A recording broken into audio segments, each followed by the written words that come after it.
Now, the last program for the day, the theme of today's pitch contest is Pitch for Change. Three entrepreneurs will have 3 minutes to present their ideas. Then the judges from all over the world will ask them questions, and they need to answer. So this will be the 3 processes we will have. And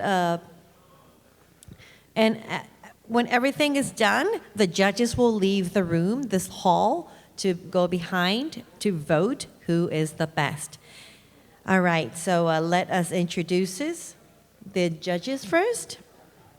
それではジャッジの皆さんに最後のねピッチコンテストで、ジャッジをしていただく皆さんをご紹介させて入っていっていただきたいと思います。Now, Mayumi Wakebe, thank you very much for coming out again. Mayumi holds a master's degree in international development from the University of Birmingham and has over 10 years of experience in the startup industry with 5 years in the venture capital.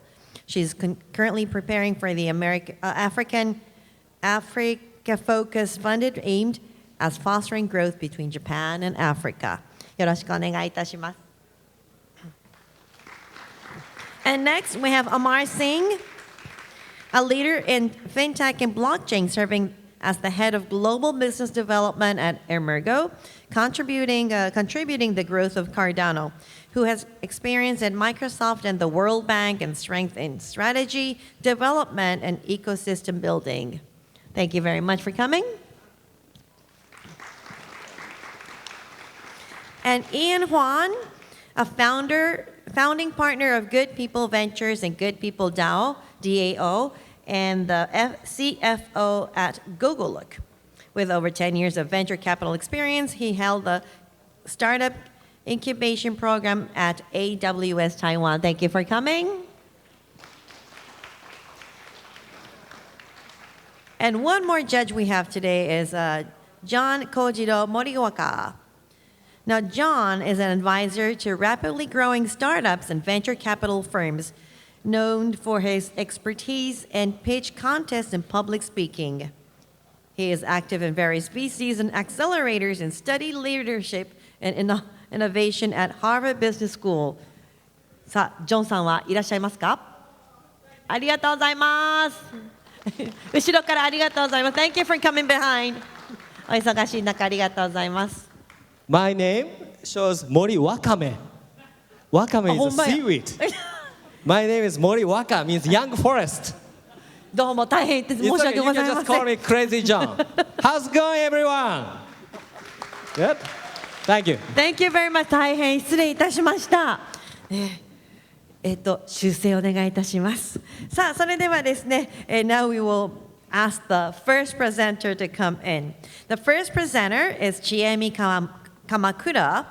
After working at the Ministry of Internal Affairs and Communications, Chiemi Kamakura joined Hitachi Ltd. In 2001, where she led new business development. In 2015, she founded Agatha Inc. and became its CEO. Now, she holds an MBA for the Rice University and serves as a part-time lecturer at Nagoya Institute of Technology. よろしくお願いします。Have a wonderful pitch.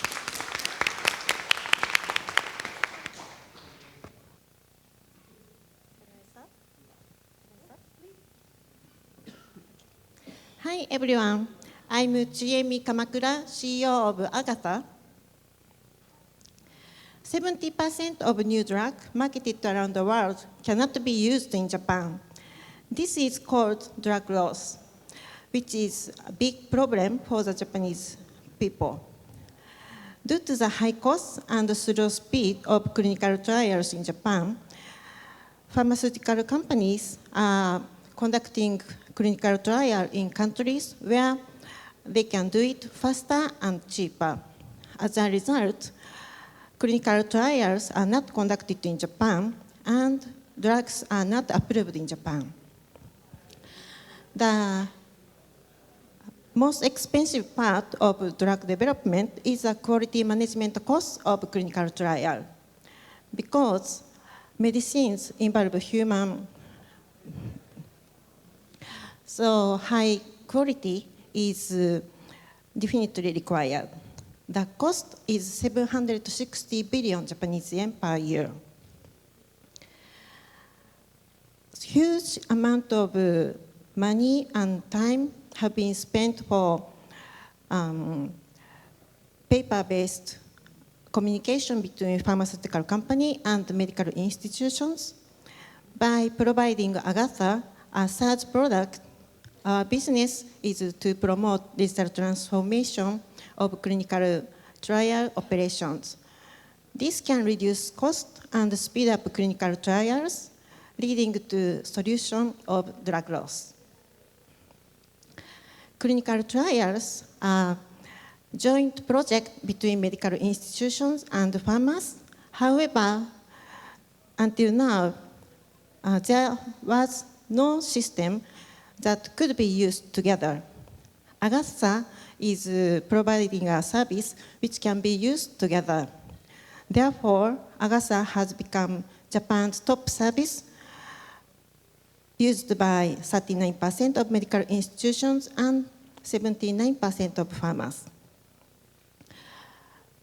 To address the drug loss issues, we are developing two new areas.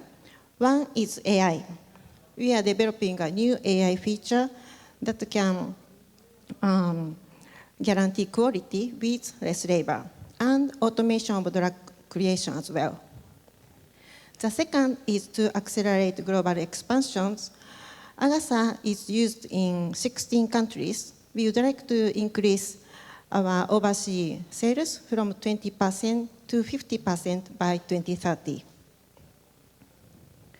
The health of yourself, your family, and your important people is a wish of everyone in the world. Agatha and I would like to contribute to healthier life of people all over the world. Thank you. Thank you, Chiemi. What a wonderful pitch. And now we will have the 5-minute Q&A session with the judge, Ian and Mayumi. Well, first of all, thank you for the presentation. You did a great job there. So my question is, how do you grow your business? I mean that, so obviously, I mean, pharmaceutical company is your client, right? And the number of this company is limited. So I think that once you get this client, you want to upsell and cross-sell more solution to your customers. So my question is, how do you grow your business moving forward? Yes, so our client is both pharmaceutical company and medical institutions. So first we want to have market share with relatively low price, and then want to increase the price to those clients. That's how we want to grow our business. Thank you so much. Yeah, I'm impressed with this. You already entered the 16 different countries. And yeah, my question is about that. As as your overseas expansion progresses, I think information on clinical trials in various countries will be accumulated in your database. And I think I guess you must be considering data business that utilize the information. If you have any idea or thought you can share today, could you share about the idea? Yes, thank you for your question. So actually, we in Japan, we have the largest market share. Therefore, we have largest amount of clinical trial data we have in the world. So therefore, we can sell those information to the pharmaceutical company outside of Japan. That way, we can bring more and more clinical trials to Japan market. That would be solve the drug loss problem that we are trying to do. Just a comment from my side, you're solving a real world problem. I also imagine this problem in different countries will have different regulation. What is the biggest challenge that you have come across? And second part of the question is, you mentioned AI. How are you using AI? Are you using linear regression for data efficiencies? So I would just like to know these two parts, the biggest challenge Where? How are you tackling it? And the AI that you're using, how are you using it? Okay, first one is so basically, so pharmaceutical company pharma industries, it's kind of globally harmonized. However, medical institution size, it's different country by country. So we need to localize for medical institution size. That's the most difficult part. And regarding AI, so largest part is document creation. So there are many documents are created manually. So that area we can use AI. Thank you. Thank you very much. Any other questions? Fine. Okay. Yeah, congratulations on expanding your business to 16 different countries. How did you make it? Like, how did you find your local partners? From day one, so I founded the company with two French colleagues and one Swedish colleague. So therefore, we can develop the product for global services. Also, we had colleagues in France, so we were able to expand basically naturally. That's great. And what do you have one more minute? Oh, sure. Okay. What's your exit strategy? We are aiming to go public in a few years. In Japan? In Japan first, and then probably outside of Japan. Great. Best luck. Thank you so much. Thank you so much. Thank you very much. ありがとうございました。Thank you so much.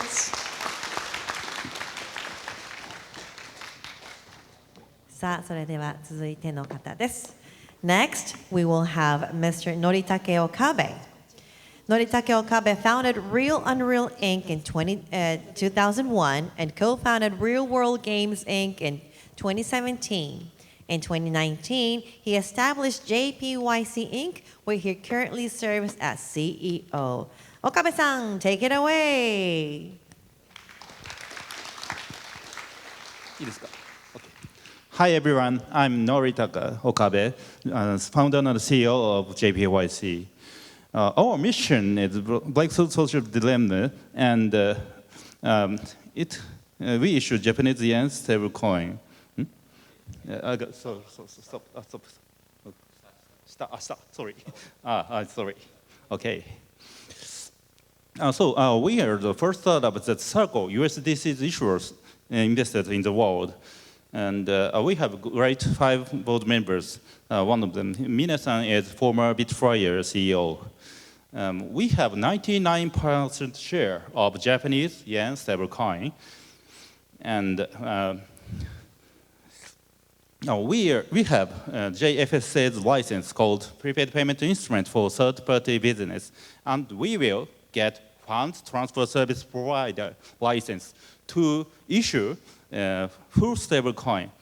And we will get electronic payment instrument for service provider license.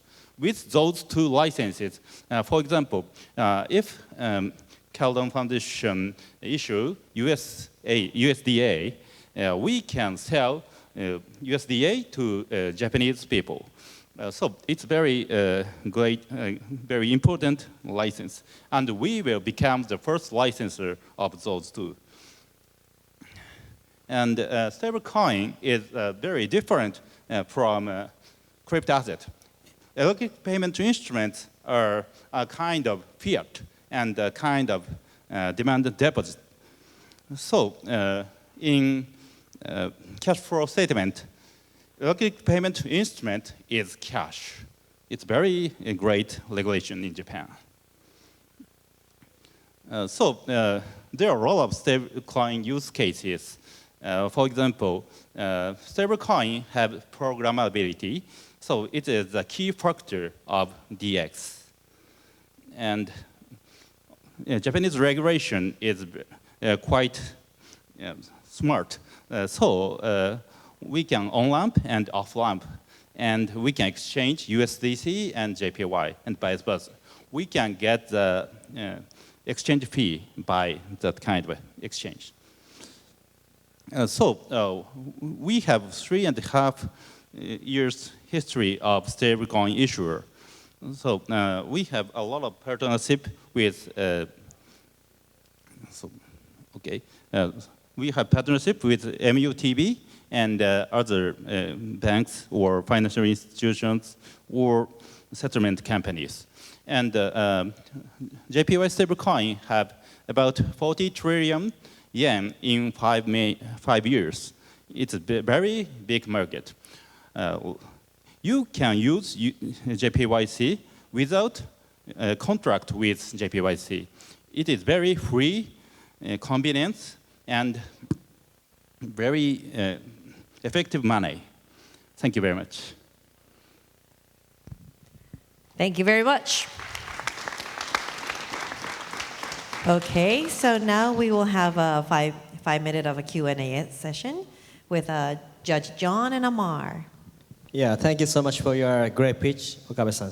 So what is the difference from normal, just Japanese yen? What things we can do? Okay, so Japanese yen have physics. So using JPYC, you can send your money to overseas friend at ease, only less than 1 minute. It's very easy and very low cost. And it takes 5 more years for the adaptation? Yeah, I think so. It will take 5 years. And Japan has great regulation, and big companies or banks will have stable coins. And compared with US or Europe, is it slow or Japan is doing okay? Okay. Regulation is faster, but there is no licensor in Japan right now. So we will become the first one. So only you guys are winning, or any other big guys gonna jump into doing the same business? Yeah, many banks want to issue stable coin, but we can work together. Oh, you can work together. Yeah, okay. We have partnership with the MUTB Bank. Okay, thank you so much. Yeah. First of all, thank you for a very good presentation. I can see the use case of stable coins. I have a laundry list of questions, so I'll go very fast. You can just give one-word answers, that's fine, right? Firstly, which chain are you launching the stable coin? Is it on Ethereum or Cardano or Solana? Which chain are you on? Which blockchain? Which blockchain? So right now, we issue only 6 chains, all EVM chains, like Polygon or Avalanche or Mainnet. But if we launch to Cardano, it will be very useful because there are a lot of ADA holders in Japan. So we are now planning to issue stablecoin on Cardano too. Sure. And if in case regulators, for whatever reason, don't give the license, what's the plan B? How do we go about it? Do we go outside of Japan, apply to other regulators? If other countries make stablecoin regulation, JPYC will list on global exchanges. So that's a plan B. Got it. And also, I see Circle is one of your investors. Circle has its own stablecoin, USDC. Would you be open to partner with other stablecoins if they have a good revenue generating model for you? Or will you be bounded by just pairing up JPYC with USDC? Sorry. So I see Circle is one of your investors, right? Yeah, Circle is our investor. So you will create a pair with USDC and JPYC? Yeah, so we think USDC JPYC pair is the most important, but our goal is a global stablecoin should have same protocol. So you will see JPYC is important too, or other USDA, USDC, we can make that kind of pair. Got it. So you're open for it, right? In case of revenue generation, what is the prime source of revenue? Is it just exchange swap fees? Yeah, exchange swap fee about 0.2% is the main source. And the other is interest of Japanese government bond. Sure. Thanks for answering my questions. I have a few more, but I'll have a sidebar chat with you. Thank you. Thank you. All right, thank you very much. Well, let's give Mr. Okabe a big applause. Thank you. And now the final presenter, Mr. Taj Campbell. Taj is the co-founder and CEO for the global startup Tonari and was responsible for key features of Google Maps during his time at Google. In 2016, he founded the creative group Stray Light, where he focuses on the fusion of technology and art. Taj, it's all yours. Thanks. I'm Taj Campbell. I'm the CEO and co-founder of Tonari. We're a deep tech startup here in Tokyo. We build portals that allow people to be together in person, instantly anywhere. Humans are built to be together, but physical distance remains a barrier to genuine connection and emotional closeness. Travel has gotten faster, cheaper, and safer, but not everyone has the freedom or mobility. Circumstances of old age, parenthood, and childhood can be greater barriers than cost. Also, even though only 5% of people fly, air travel already makes up 2% of global emissions. Meanwhile, communications technology is stalling in its mission. Video calls are still small, laggy, low-res, and tiring. Phones, designed to connect us, have left many people addicted and lonely. When these tools don't serve us, it's like a diet of emotional junk food. Convenient, but shallow and unfulfilling. Still, we dislike commuting so much that for a moment we believed we might do away with it forever. Who wants to spend hours running around for work when we could use that time for family, hobbies, or health? Unfortunately, struggles with remote work and relationships led many businesses back to where they started. The truth, technology has not kept up. Economically, humans still value digital a lot less than physical. Business travel is $1 trillion a year of spend. Video calls are only 12 billion. That's 100 times gap. We need communications technology that's 100 times better for our emotional needs, our business needs, and to be kinder to our planet. This is why we build portals. Portals are natural, effortless, immersive experiences for genuine human connection. They provide true eye contact, life-sized and room-sized, extremely fast with no lag, and they're always connected. We build this ultra-high performance technology that has 10 times better fidelity than all other video communications, 3K resolution, less than 100 milliseconds of latency, smooth 60 frames per second, and a unique in-screen camera. All of this technology is wrapped into a design that's high craft, seamless, and invisible, because when you use our product, you should feel like there's nothing between you and the person across from you. Portals help to bridge language and cultural barriers and foster unity. They're used between companies in Japan and Southeast Asia. They're used domestically in Japan to make teams feel closer. We can help build a global business while reducing travel. This climate tech startup in Hawaii uses portals to connect to investors, partners, and customers in California, where there's a much bigger market, and their development partners in Japan.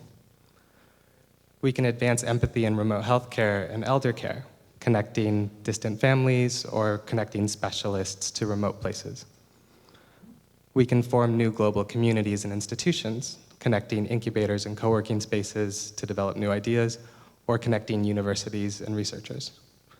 Our purpose is to build communications that feels like teleportation, scaled to create low-cost solutions for every business, home, and community. We want to create a more empathetic global society where our elderly have greater mobility and emotional support, and younger generations can access more diverse opportunities anywhere. Thank you. Thank you very much.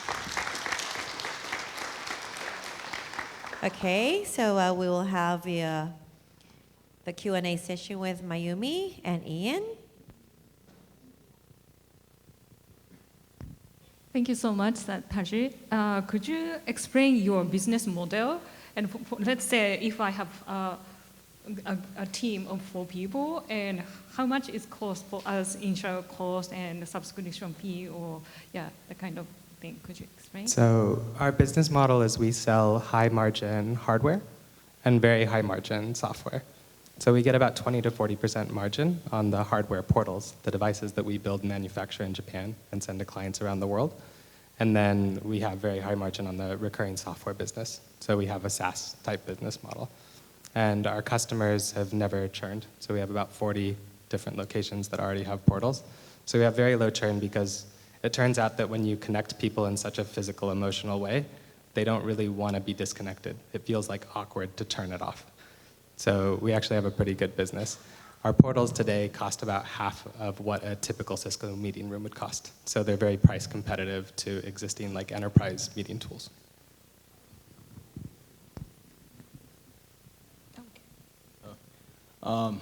So you know what? When I hear your pitch, I kind of associate this to the Anywhere door in the Doraemon cartoon. Is that the concept Totally. where it's from? Yeah. Okay. So I kind of played this in this like demand discovery category. So my question is, how do you educate your customer that they know that this is kind of solution actually is what they need? So that's one thing, right? The other thing is, what is your competitive mode, or what kind of mode you want to build moving forward? Because this is a delegate software hardware solution, but I think there are some others can do this as well, but they don't see this demand right now, right?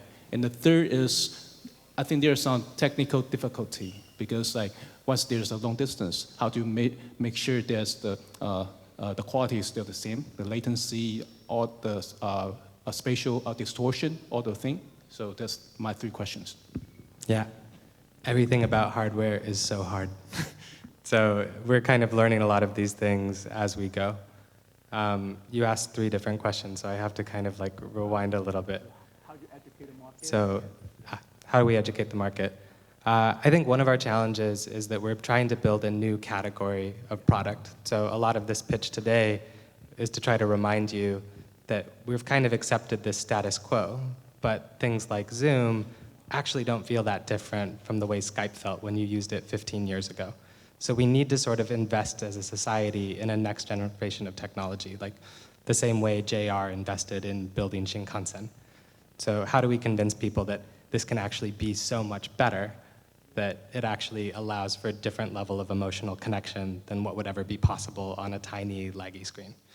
So educating the market of that and doing that online also turns out to be very difficult. So a lot of our strategy now has been trying to actually get more physical showrooms. So our customers sometimes also become our partners in that journey. So the startup in Hawaii actually also helped us get our first showroom of sorts in California. And we said, hey, we'll give you half off our product if you can let us run 2 demos a week or something in your space. So we're at this stage now where getting physical showrooms is actually very important. And we're now starting to partner with much bigger partners. So telecoms, furniture makers are the types of partners that we'll be working with to actually start getting into their spaces and showrooms this year. So we have some interesting projects I can't talk about yet, but those are sort of a key part of our marketing activity to sort of help people see and feel for themselves that this is really a next generation technology. Yeah, and what kind of competitive mode do you want to? Competitive moat, I think there's really 2, right? There's the network effect of what's the value of being a first mover and making sure that many of these things exist at the market. So being able to switch to any of these portals in this huge network is actually something that you'll be able to do relatively soon. And we'll be able to help different organizations coordinate how to do that.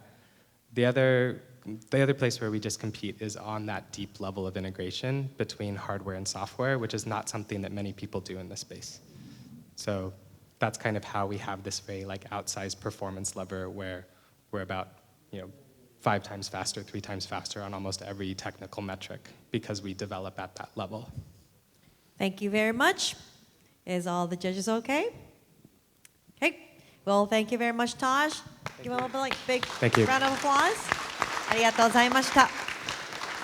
さあ、ここからはですね、ジャッジの皆さんにvote選んでもらうところに入ります。So now we will begin to vote. So Ian, Amar, and Mayumi, thank you very much. Please step off the stage. And John, ありがとうございました。And thank you for staying here.